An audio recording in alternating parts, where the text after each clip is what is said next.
13 જાન્યુઆરી 2026 થી પ્રેમ અને ધન ઐશ્વર્યના દેવતા શુક્ર આવશે મકર રાશિમાં. તો તમારા કયા ક્ષેત્રોને કરશે પ્રભાવિત? કેવું રહેશે તમારું પ્રેમ જીવન? આ વિડીયોમાં આપણે ચર્ચા કરીશું તુલા, વૃશ્ચિક તથા ધન રાશિના જાતકોની. તો નમસ્કાર મિત્રો, અંબા એસ્ટ્રોલોજી ગુજરાતી ચેનલમાં આપ બધાનું ખૂબ ખૂબ હાર્દિક સ્વાગત છે. મિત્રો, નિયમિત જ્યોતિષ માર્ગદર્શનના વિડીયો જોવા માટે તમે અમારી ચેનલને અત્યારે સબસ્ક્રાઇબ કરી લો. આ વિડીયોને લાઇક અને શેર કરવાનું ભૂલશો નહીં. જ્યોતિષને લગતા મૂંઝવતા પ્રશ્નોના સમાધાન માટે તમે અમારો સંપર્ક અવશ્યથી કરી શકો છો. મિત્રો, વૈદિક જ્યોતિષ શાસ્ત્રમાં ગ્રહ ગોચરને અતિ મહત્વ આપવામાં આવ્યું છે, જેનો પ્રભાવ તમામ જાતકો ઉપર પડે છે. જ્યોતિષ શાસ્ત્રમાં જણાવ્યા અનુસાર ચોક્કસ સમયગાળા દરમિયાન દરેક ગ્રહ એક રાશિમાંથી બીજી રાશિમાં ગોચર એટલે કે પરિવર્તન કરે છે. ધન, ભૌતિક સુખ અને ઐશ્વર્ય અને પ્રેમના કારક ગ્રહ શુક્ર 13 જાન્યુઆરી 2026ના રોજ સવારે 3:40 મકર રાશિમાં પ્રવેશ કરી રહ્યા છે. શુક્ર એ શનિદેવની રાશિમાં પ્રવેશ કરી અને ખૂબ જ બલવાન બનવાના છે. ઘણા લોકોના જીવનમાં મોટા સકારાત્મક બદલાવ પણ કરશે. કોઈ પણ ગ્રહનું મિત્ર રાશિમાં ગોચર એ વૈદિક જ્યોતિષમાં ખૂબ જ શુભ માનવામાં આવ્યું છે. શુક્રના રાશિ પરિવર્તનથી કેટલીક રાશિના લોકોને વિશેષ લાભ મળી શકે છે. તો આવો જાણીએ આગામી દિવસોમાં તમારી રાશિમાં કેવા થશે ફેરફાર. આ વિડીયોમાં અંત સુધી અમારી સાથે જોડાયેલા રહેજો.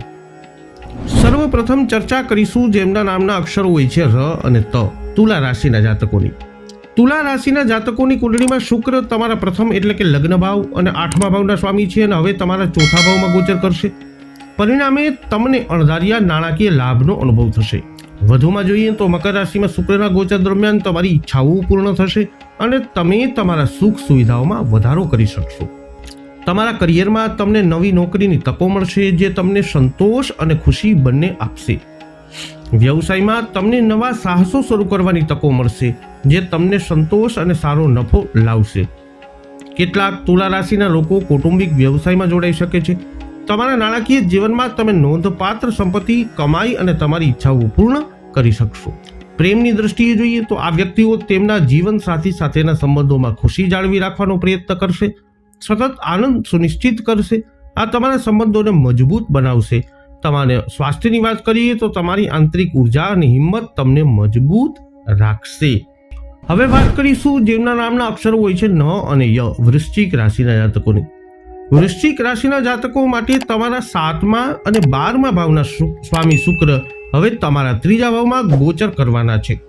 પરિણામે તમારા માટે સંબંધો જાળવવા અને વ્યક્તિગત પ્રગતિ પર ધ્યાન કેન્દ્રિત કરવું મહત્વપૂર્ણ રહેશે. જ્યારે તમારી કારકિર્દીની વાત કરવામાં આવે ત્યારે આ સમયગાળા દરમિયાન નોંધપાત્ર સફળતા પ્રાપ્ત કરવી મુશ્કેલ બની શકે છે. તમારે નોકરીમાં સ્થળાંતરનો સામનો પણ કરવો પડી શકે છે. વ્યવસાયમાં ચૂકી ગયેલી તકો તમારા વ્યવસાય કરવાની અને નફો કમાવાની ક્ષમતાને અસર કરી શકે છે. નાણાકીય તકો મર્યાદિત બની શકે છે અથવા હોઈ શકે છે, તેથી બચત મર્યાદિત થઈ શકે છે. પ્રેમની દ્રષ્ટિએ જોઈએ તો શુક્રના મકર રાશિમાં ગોચર દરમિયાન તમે તમારા જીવનસાથી સાથે અસંતોષ અનુભવી શકો છો, જેના કારણે અહંકાર સંબંધિત સમસ્યાઓ અને દલીલો થઈ શકે છે. જો કે વાતચીતના અભાવને કારણે આ પરિસ્થિતિઓ વધુ ખરાબ થઈ શકે છે. સ્વાસ્થ્યની વાત કરીએ તો નબળી રોગ પ્રતિકારક શક્તિ, પાચન સમસ્યાઓનું કારણ તમારા માટે બની શકે છે, માટે પાચન સંબંધિત ધ્યાન આપવું જરૂરી છે. હવે વાત કરીશું જેમના નામના અક્ષરો હોય છે ભ, ધ, ફ, ઢ, ધનુ રાશિની. ધનુ રાશિના જાતકોની કુંડળીમાં શુક્ર 11મા અને 6થા ભાવના સ્વામી છે અને હવે તમારા 2જા ભાવમાં પ્રવેશ કરવાના છે. તેથી ધનુ રાશિના જાતકોએ તેમના શબ્દો અને કાર્યો પ્રત્યે સાવધાન રહેવું જોઈએ, કારણ કે તેઓ દલીલોમાં પરિણમી શકે છે. વધુમાં તમારે આ સમય દરમિયાન મોટા નિર્ણયો લેવાનું ટાળવું જોઈએ. તમારા કરિયરમાં તમને નસીબનો અભાવ જોવા મળી શકે છે. આ સમય દરમિયાન નોકરીનું દબાણ વધી શકે છે અને ઉપરી અધિકારીઓ સાથે સમસ્યાઓ ઊભી થઈ શકે છે. વ્યવસાયની વાત કરીએ તો આ સમયગાળા દરમિયાન તમને નોંધપાત્ર નફો થવાની શક્યતા ઓછી છે. સ્પર્ધકોને કારણે તમને નુકસાન થઈ શકે છે.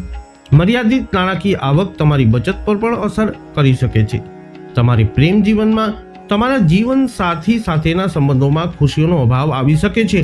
કદાચ તમારા મૌખિક દુર્વ્યવહારને કારણે પરિણામે વાતચીતનો અભાવ આવી શકે છે. તમારા સ્વાસ્થ્યની વાત કરીએ તો તમે ડાયાબિટીસ અથવા સ્થૂળતા સંબંધિત સમસ્યાઓથી પરેશાન આ સમય અવધિમાં થઈ શકો છો. તો તુલા, વૃશ્ચિક તથા ધન રાશિના જાતકો વૈદિક જ્યોતિષ શાસ્ત્ર અનુસાર 13 જાન્યુઆરી 2026 થી શુક્રનું મકર રાશિમાં ગોચર તમારી રાશિ પર કંઈક આવું કરી શકે છે પ્રભાવ. આ વિડીયો અંગેના તમારા અભિપ્રાય શું છે, તમારા મંતવ્ય શું છે, કોમેન્ટમાં જણાવજો. વિડીયોને લાઈક કરજો, શેર કરજો.